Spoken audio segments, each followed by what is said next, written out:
El bebé allá atrás. Nuevamente tenemos a Nancy, también Nancy, bienvenida. A Salomón, ¿cuánto les damos la bienvenida también a ellos? También tenemos la mejor amiga de Luz, ¿me recuerdas tu nombre?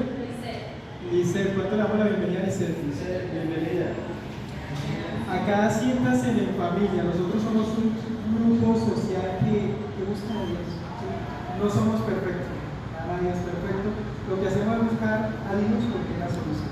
Entonces, vamos a sentirnos cómodos en casa, Lisette, Nancy, William y también Gloria, siéntanse en casa. ¿Ustedes creen que ellos son de la casa, sí o no? Amén.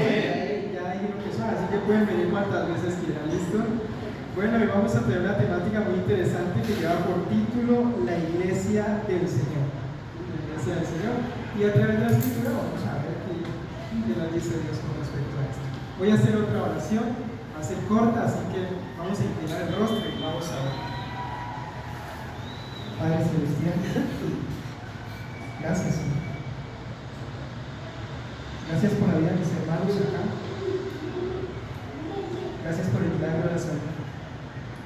Gracias por llamarnos a escuchar tu voz. Padre, acógenos, abrázanos, Señor. Limpia toda lágrima, quita todo miedo, toda preocupación, Señor. Señor, danos claridad para ver el futuro con esperanza. Nosotros estamos acá, pero nuestras familias sufren, Señor. Abraza a nuestras familias por nosotros en este momento también. Lleva consuelos a ellos también. El Espíritu sea con nosotros ahora, en el nombre de Jesús. Amén. Amén. Bien, hermanos, un saludo también para los que están allá en la transmisión, de nuestro hermano Bernardo, que les bendiga, también son bienvenidos a esta campaña. Hay algo que nosotros hemos meditado en la palabra de Dios y es Juan 3:16, es un versículo súper famoso, vamos a abrirlo, Juan 3:16, vamos a leerlo. Y dice así: porque de tal manera amó Dios al mundo que ha dado a su Hijo unigénito para que todo aquel que en él cree no se pierda.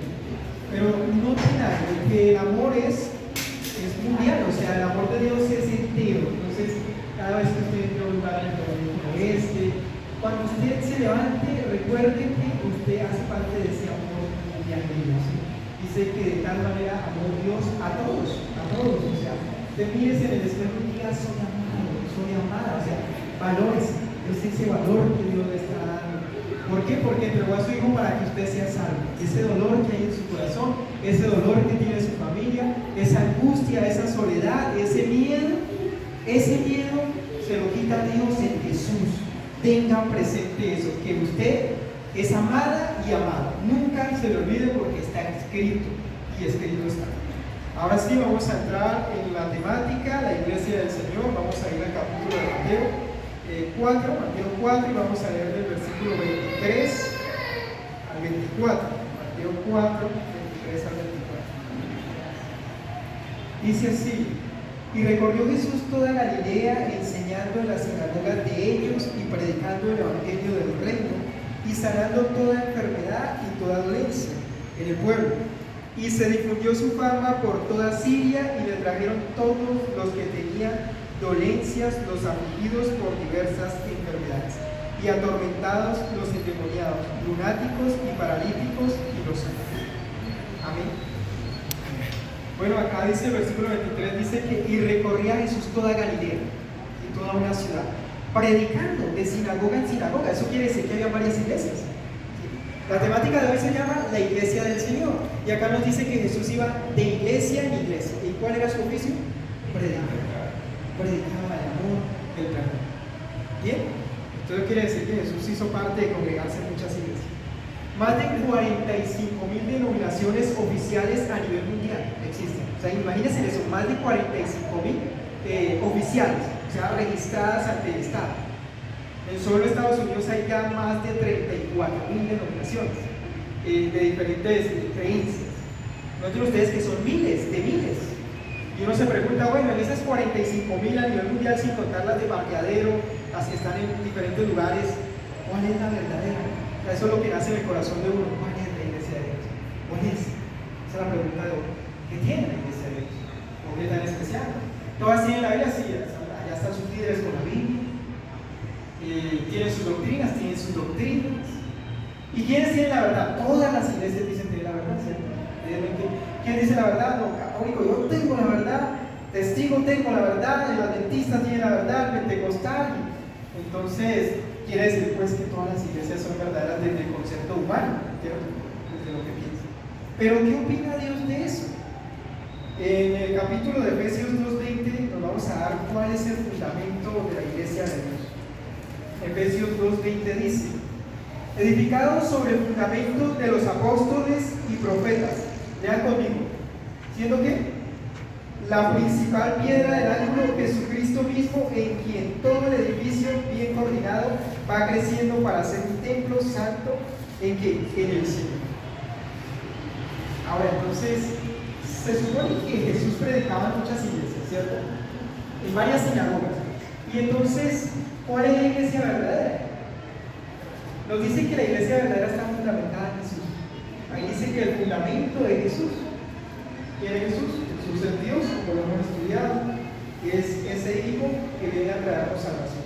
Ahora, 1 Corintios, en el capítulo 3, del versículo 11, también hace una amplitud con respecto a eso. 1 Corintios, en el capítulo 3 y el versículo 11, ahí nos dice también que, porque si lo que parece es primera, estoy leyendo seguro. Si alguno me encontré, lo vengo leyendo, 1 Corintios 3 y el versículo 11. Pero acá dice: porque nadie puede poner otro fundamento que el que está puesto, el cual es Jesucristo.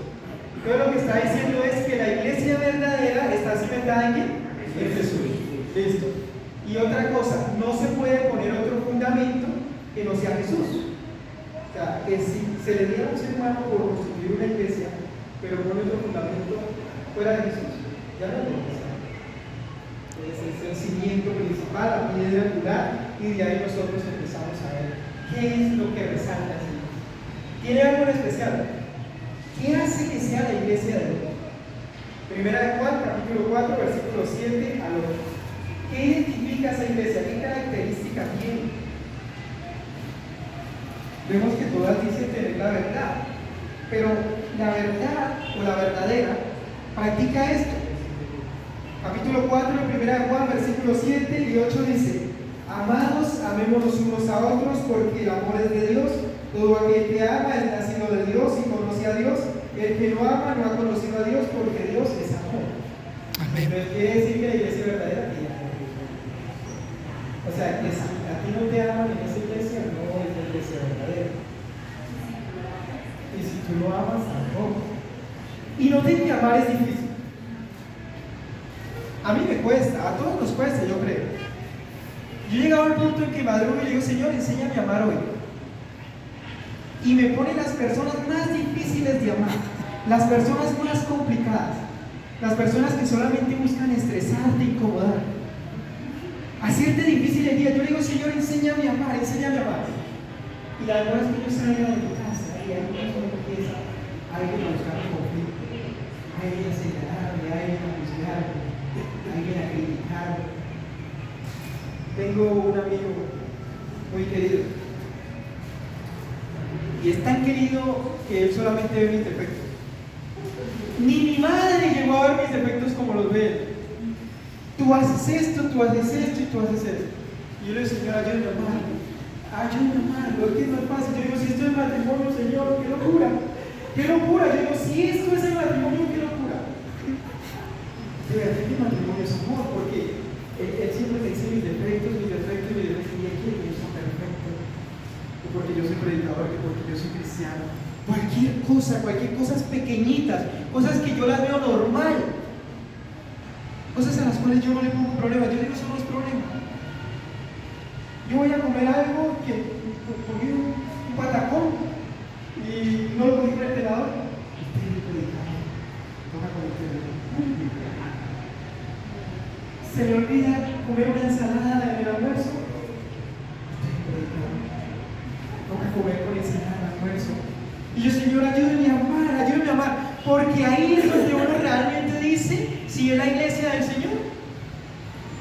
Porque vamos a lo práctico. Ustedes me pueden ver aquí predicando hoy, pero si ustedes me encontraran mañana allá en la estación del metro discutiendo con alguien, con malas palabras.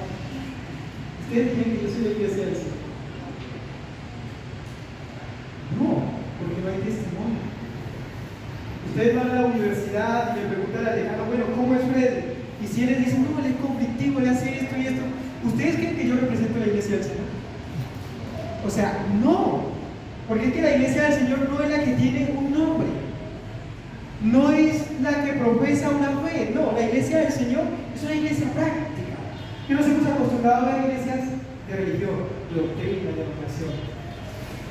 Y nosotros hablamos de religión, la religión sola.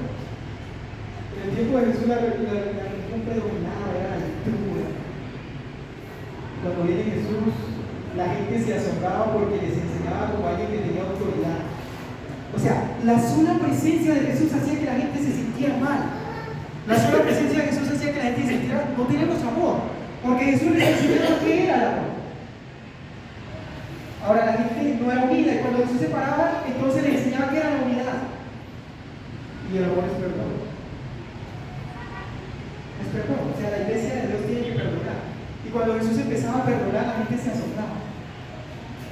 Porque una diferencia enorme, una autoridad viva contra una ideología religiosa. Ahora, por eso no digo que esté mal creer que la doctrina es buena, quizá, no está mal ir a una iglesia, no está mal practicar una religión. ¿El problema cuál es? El problema es no vivir. Si nosotros hacemos una encuesta aquí en Creen Dios, yo creería que la mayoría es que hasta los ateos creen. Gran parte de la gente que dice, no, yo creo en Dios, en realidad su corazón dice, yo sí creo, yo sí creo. Así, está diciendo yo sí creo, pero está diciendo no creo por orgullo, pero llega la noche y dice necesito. Y si no tiene libertad, se rápido luego a trabajar y es una ausencia de eso. Y en la encuesta todos sabían que creían en Dios. Ustedes vieron lo que le tocó a Cristo. Porque es que pararse era fácil. Pararse ante 1000 personas, 100 personas, 5 personas es fácil. Pero usted quiere saber quién es cristiano. Quédese una semana viviendo en la casa con él. Le digo que se va a acontecer y que se va a quedar. Porque su voluntad lo dice. Ahora, no lo digo yo, eso lo dice Jesús. Primera de Juan 2:6, ¿qué dice? El que dice que permanece en mí debe andar como él anduvo. Y la palabra andar tiene una profundidad, la cual quiere decir debe obedecer. Debe obedecer a mi palabra. Y también debe ponerla en práctica. A mí casi no me gusta decir que soy cristiano. Y mucho menos que soy ministro. Y cuando la gente me llama así, trato de esconderlo. Porque esos nombres representan santidad. Cristianismo representa santidad. La palabra ministro significa una persona que ministra la Biblia, o sea, que tiene que vivirla para ministrar. Y entonces digo, Señor, yo no quiero decirle a la gente qué soy, sino que la gente diga qué soy yo. Porque si yo les digo qué soy, ellos van a esperar que lo que yo diga sea verdad. Y es mejor que ellos digan qué soy yo por el testimonio. Ahora, deben andar como el antiguo. Entonces, cualquier iglesia que le diga a usted que la iglesia verdadera, revísela. Y si usted ve que se parece a Jesús, va bien. Primero tiene que estar cimentada en Jesús. Si usted ve que se parece a Jesús, entonces va bien, ¿cierto? Ahora, ¿tienen la verdad? Se supone que todas las iglesias tienen la verdad. Entonces, ¿tienen la verdad? Juan 17:17. Jesús orando por su pueblo le dice al Padre, santifícalos en tu verdad, o sea, tu palabra, que es la verdad, la Biblia, el canon sagrado. La verdad es esto. Entonces, cualquier iglesia que le diga a usted que es el pueblo verdadero, tiene que tener esto. Y tiene que también practicar. Tenerla creo que no es difícil, practicar es un poco complejo. Pero hay algo más. El Salmo 119 del versículo 142 también explica qué es la verdad. Porque la verdad está compuesta por una cantidad de cosas. No se resume simplemente en decir que es la Biblia y ya. Es todo lo que es. Entonces, en el Salmo 119 y el versículo 142, léanlo conmigo, unánimes, para ver a qué se refiere, qué es la verdad. Acá el salmista está hablando de Jesús, de Dios, y lo dice así: tu justicia es ¿qué? Justicia eterna, y tu ley es ¿qué? Tu ley es la verdad. Entonces lo que está diciendo el salmista es: la justicia de Dios es eterna, es buena, pero tu ley es la verdad. Y uno dice: bueno, ¿qué es la ley de Dios? Ahora Jesús nos habla de la ley moral en el Nuevo Testamento, ¿cierto? Bienaventurados por los que se rigen por la ley de la libertad. El libro de Santiago nos habla de esa ley moral. Son los 10 mandamientos. El primero, no tener otro Dios. El segundo mandamiento, que fue hacerse un ídolo, una imagen, quiere decir no poner a alguien antes que a Dios. El tercero, no tomar el nombre de Dios en vano. ¿Qué es tomar el nombre de Dios en vano? Es decir que soy cristiano. Es decir que creo en Dios. Eso es tomar el nombre de Dios en vano. Así es simple. No es que esa iglesia toma el nombre de Dios en vano. Yo lo tomo en vano. Si yo digo que soy cristiano, pero yo no digo como cristiano, claro que no. Es solo decir que creo en Dios y no practico eso, ya, eso es tomar el nombre de Dios en vano. Bueno, ¿y qué dice el cuarto mandamiento? Acuérdate del día de reposo, del día sábado, para santificar y reposar. Entonces, hay una confusión con el día sábado, porque mucha gente dice: no, es que eso es judío, eso es de otra doctrina, eso. Pero Constantino fue un emperador romano que cambió el sábado para el domingo. Pero en el Nuevo Testamento, en Mateo 5 y el versículo 17 y 18 y 19, Jesús dice que la ley no se puede cambiar. Porque si se quitara el sábado, entonces ustedes creen que también se quitaría: no matarás, no adulterarás, no robarás, no dirás falso testimonio. Entonces, un ejemplo, yo voy a quitar el sábado, entonces también yo voy a quitar no mentir. ¿A quién nos gusta que nos mientan? A nadie. A mí no me gusta que me mientan. Que me digan la verdad, está bien, así me duele. Obviamente con cariño. Me la vayan a decir, por favor, con cariño. Bueno, entonces, no robarás, no codiciarás a la mujer de tu prójimo. Imagínate tu esposo, que alguien te quite tu esposo, ¿cómo te sentirías? Que te quiten tu esposa, ¿cómo te sentirías? Te sentirías mal. Te están quitando parte de tu vida, Entonces vemos que la ley de Dios tiene que estar vigente, como las leyes de la salud, las leyes del sueño, de la alimentación, del aire, del sol. ¿Por qué? Porque rigen el bienestar nuestro. Igual, así es la ley de Dios. ¿Y cómo sabemos que la ley de Dios son los mandamientos? En el Salmo 119 y el versículo 151 dice: cercano estás tú, oh Jehová, y todos tus mandamientos son verdad. Entonces, la misma Biblia nos explica qué es la ley. Ahí está diciendo: cercano estás ¿qué? Dios, y tus mandamientos son verdad. O sea, los mandamientos no son malos, son buenos, son sanos, son saludables. Bueno, esa iglesia tiene que tener los 10 mandamientos. A nivel mundial, ¿los budistas guardan los 10 mandamientos? No juzgan. Usted busca en internet, no porque lo está diciendo Freddy, busque en ChatGPT, que es más rápido. Y usted busca, la iglesia católica guarda los 10 mandamientos. Y entonces, no juzgando, no estamos juzgando, pero entonces usted dice: no, está bien. La iglesia pentecostal unida guarda los 10 mandamientos. Tú dices: no, falta. Pues no juzgando, estamos hablando a la luz de la Biblia, ¿cierto? Y entonces a la luz de la Biblia resalta 10 mandamientos. Tú empiezas a buscar. Tú vas al pueblo judío, los judíos guardan los 10 mandamientos. Entonces tú dices: bueno, está bien. Esa puede ser la iglesia verdadera, guarda los 10 mandamientos. Ahora tú preguntas: ¿la iglesia judía en qué está fundamentada? ¿En Jesús? Y entonces tú empiezas a decir: no, entonces falta algo. Tiene una cosa, pero falta otra cosa, ¿no? Tiene que ser completa, ¿no? Ahora, también tienen algo, y es integridad. Dios mira el corazón. En el Salmo 151 y el versículo 6 dice: he aquí tú amas la verdad en lo íntimo y en lo secreto me has hecho comprender sabiduría. ¿Qué está diciendo Dios? Que Dios ama la integridad. La iglesia verdadera tiene que tener integridad. Y integridad no significa no pecar. Somos humanos, y quiere decir que en cualquier momento alguien nos molestó y pudimos pecar. Un cristiano puede volver a llegar a cometer un error. A veces nosotros podemos llegar a cometer un error. Pedro lo cometió. Tomás lo cometió. Tomás dudó de Dios. ¿Era cristiano o no era cristiano? Cometió un error. Y entonces acá está diciendo: y aquí tú amas la integridad en lo íntimo. Y si dice eso, entonces casi que nadie sería hijo de Dios. ¿A qué se refiere el Salmo 52? Que aunque pecan o cometen errores se arrepienten. O sea, que son personas que reconozcan la verdad. Vea, las personas más confiables, ¿quieren saber quiénes son las personas más confiables? Vea, una persona confiable en su vida, que usted puede decir, yo puedo confiar. Yo a mis amigos los analizo así, yo los analizo y yo sé en quién puedo confiar y quién no. Una persona confiable en la Biblia nos da como mostrar. Y una persona confiable es la que sube. Esa es la persona confiable. Yo he tenido que compartir con muchas personas en diferentes lugares y cometen errores graves en contra mío. Y yo le digo, yo no te estoy juzgando, pero tú hiciste esto mal. Yo no lo hice. No lo hice. No fui yo. No es confiable.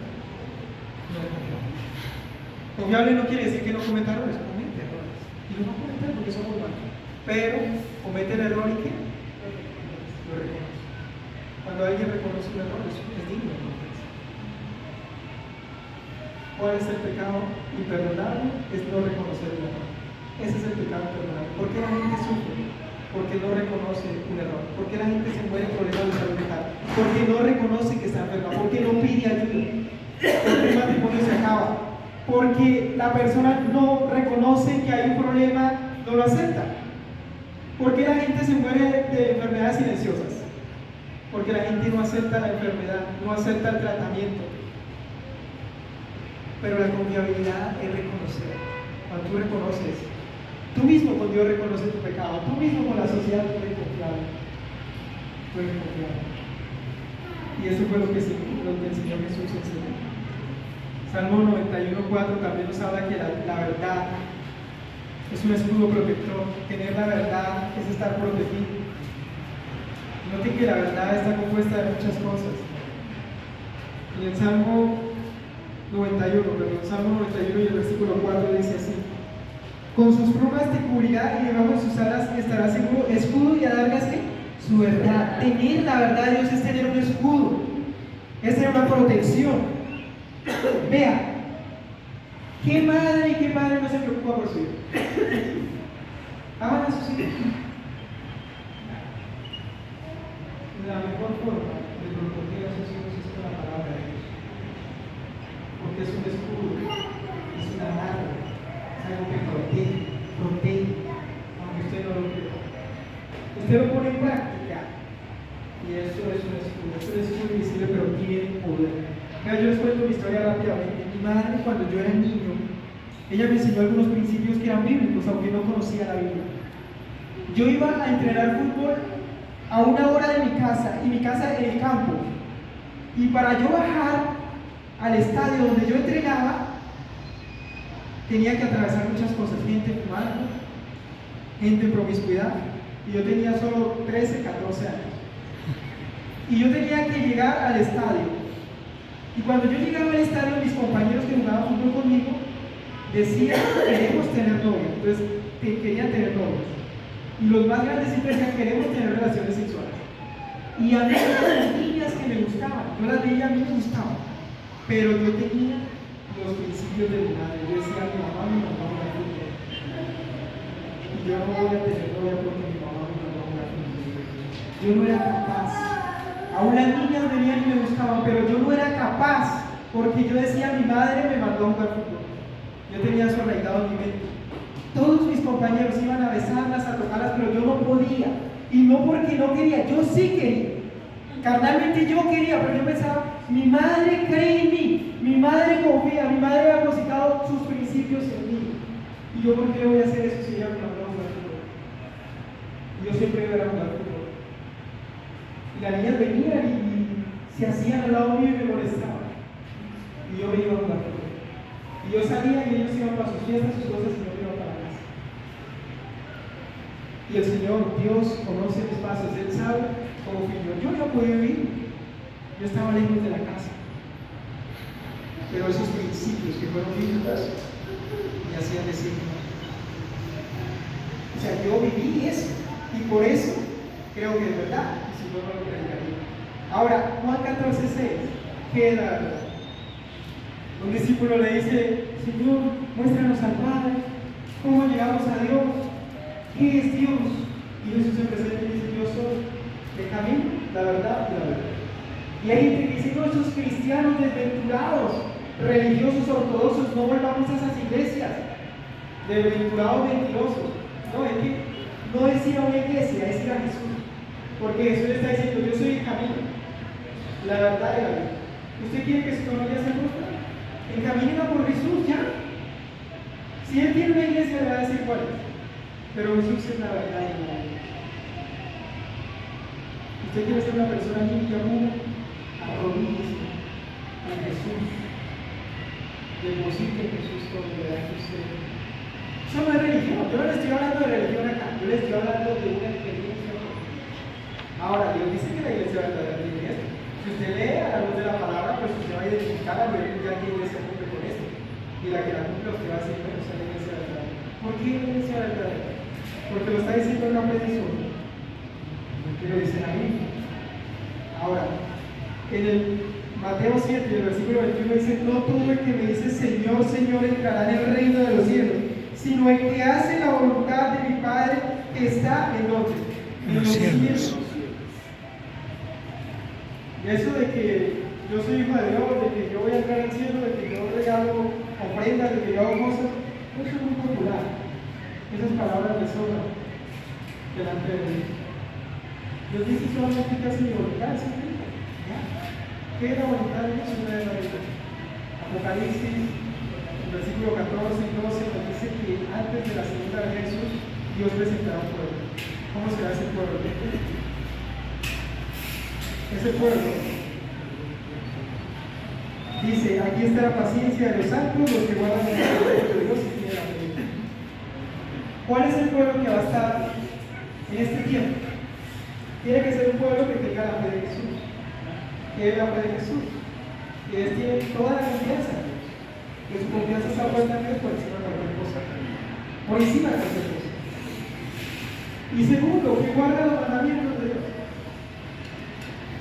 Yo en la misión, y me ha tocado ir a lugares muy difíciles, y hace no mucho estaba en un lugar del Valle de Cauca, y cuando estaba allá en unas conferencias parecidas a esta, estaba con una persona que me iba a ayudar, y yo la invitaba a orar y no le gustaba orar, y yo necesitaba que orara porque estábamos en una situación como que no quería orar, y yo me arrodillé y yo le dije: Señor, yo me siento solo en esta misión, porque habemos varios, pero no quiere hacerlo.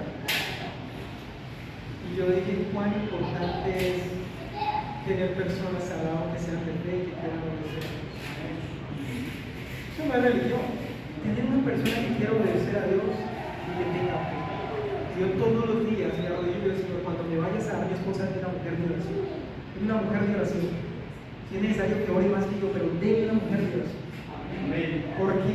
Porque una mujer de oración es una mujer de oración. Y un hombre de oración es un hombre de Dios. Así es simple. Porque cuando Dios se mete en una persona, se mete todo lo bueno dentro de esa persona. Amén. Las personas más buenas son las que más se acercan a Dios. Y las personas más malas son las que se separan de Dios de a poquito. La iglesia verdadera es la que se acerca a Dios. Y la iglesia falsa, pues es la que se aparta de Dios. Hace todo sin Dios. Yo cuando tenía 16 años le dije: Señor, yo quiero hacer tu voluntad. Fui a un grupo y me invitaron a orar, y cuando yo estaba ahí le dije: Señor, denme la oportunidad de conocerlo. Y me dio la oportunidad, le entregué mi vida, fue el mejor día de mi vida, 17 años. A los 20 días me preguntaban mis amigos: ¿usted se volvió loco? ¿Qué le pasó? ¿A qué iglesia pertenece? Yo no sé qué iglesia, solo sé que soy hijo de Dios, soy el hombre más fuerte de Dios. Vaya porque le van a cobrar plata, vaya porque lo van a morir en pago, averigüe. Y arruinaron la vida, usted se metió en una secta, busque. Entonces yo fui a ver con el pastor, el ministro del pastor: ¿qué iglesia me metí yo? ¿Cómo se llama esto? Son bautistas. Y yo, bautistas. Y yo fui y le dije a mis amigos: soy bautista. ¿Y qué es eso? Lo mejor que le puede pasar a una persona. Soy hijo de Dios. Soy hijo de Dios. Hijo de Dios. Predíquenos el evangelio. Dios perdona. Eso era lo único. Yo no conocía la Biblia nada. Pero en un momento cogí la Biblia y le dije: Señor, yo lo amo. Así le dije: yo lo amo. Yo le dije: lo amo. Y lo amo. Entonces me arrodillé al Señor: yo te amo, yo te amo. ¿Qué hago por ti? Te amo. Así me decía. Y cuando yo abrí la Biblia dice: si usted me ama, guarde mis mandamientos. Y entonces yo me fui y empecé a buscar los mandamientos y empecé a guardar el sábado en la casa. Solo todos los sábados me gustaba escuchar sermones y eso, y llevaba un mes así. Y mi mamá me decía: usted está raro, ¿qué le pasa? Le decía: no, madre, estoy guardando el sábado. Estaba orando cuando mi mamá entraba a la habitación y me veía rodillas, mi mamá no me interrumpía. Ella me veía y volvía y me veía y volvía y me veía y no me interrumpía. Hasta que terminara. Y yo guardaba el sábado de 12 a 12 de la noche, porque yo creí que se acababa a 12 de la noche. Eso era como cuando uno espera 31. A veces ni dormía, a veces hacía vigilias. Cuando yo iba a mi iglesia, usted no guarda el sábado, eso ya está bien. No, es que yo lo hago porque yo lo hago. Así esté aburrido, yo lo hago. En un momento le dije a Dios como María, yo me siento solo guardando el sábado. Y me invitaron a un trabajo. Y los que me invitaron al trabajo guardaban el sábado, eran unos adventistas del séptimo día. Y después me dijeron, vamos el sábado a la iglesia. ¿Quiere ir con nosotros? Le vamos a enseñar el sábado. Yo le digo, no, yo ya sé que es el sábado. Y ese fue uno también de los días más felices de mi vida. Yo empecé a congregarme. Y claro, muchos me decían, usted no es hijo de Dios, ¿por qué guardar el sábado? Así me decían. Y yo le dije, bueno, si yo soy hijo de Dios, eso lo decide Dios. Pero usted empieza a ser hijo de Dios en el momento en que usted le entrega la vida a Dios. Si usted le entrega la vida a Dios en ese momento, usted es hijo de Dios y es sellado con el Espíritu Santo. Y Dios lo llevará a un bautismo. Y Dios lo llevará a la iglesia verdadera. Dios lo pondrá a guardar el sábado y Dios le dará lo mejor. Cuando yo llegué a un lugar, me dijo, usted no es hijo de Dios porque usted dio otra iglesia. Así me dijeron, usted no es nuestro hermano. Y yo dije con gozo, yo soy hijo de Dios, soy hijo de Dios. Hasta quería predicar y todo. Denme el micrófono que yo soy hijo de Dios. Así decía, yo soy hijo de Dios. Hasta que dijeron, usted es un hijo de Dios. Pero uno empieza a ser hijo de Dios desde el momento en que le entrega la vida. Usted la entregó para la montaña, ya usted es hijo de Dios, porque Dios no limita la salvación de nadie. Si hay alguien que quiere ser hijo de Dios, pase al frente para que yo ore por usted. Si hay alguien que quiere entregarle la vida a Dios, que dice, no, yo ya quiero, yo ya estoy aburrido de andar sin Dios, pase al frente. Yo no lo estoy invitando a que viva una religión, yo lo estoy invitando a que usted viva una experiencia con Dios. Cuando Dios toma a una persona, le cambia la vida completamente. Completamente. Vamos a orar por ustedes. Señor, has pasado personas enfrente porque quieren ser tus hijos y tus hijas. Cuando te decimos que sí, tú entras en nuestro corazón porque nadie te limita a Dios. El corazón contrito y humillado es un buen terreno para que tú siembres una semilla y crezca. Bendiga la vida de Lisette, bendiga la vida de Gloria, bendiga la vida de William, de su esposa, de su hijo. Bendiga la vida de Nancy, de Salomón, porque ellos necesitan ser tus hijos. Recíbelos, oh Dios, tú los llevarás a un bautismo, a una entrega de conocimiento espiritual. Te amo esta noche refugiados en tu presencia, en el nombre de Jesús. Amén. Gracias por venir. Dios los bendiga. Muchas gracias.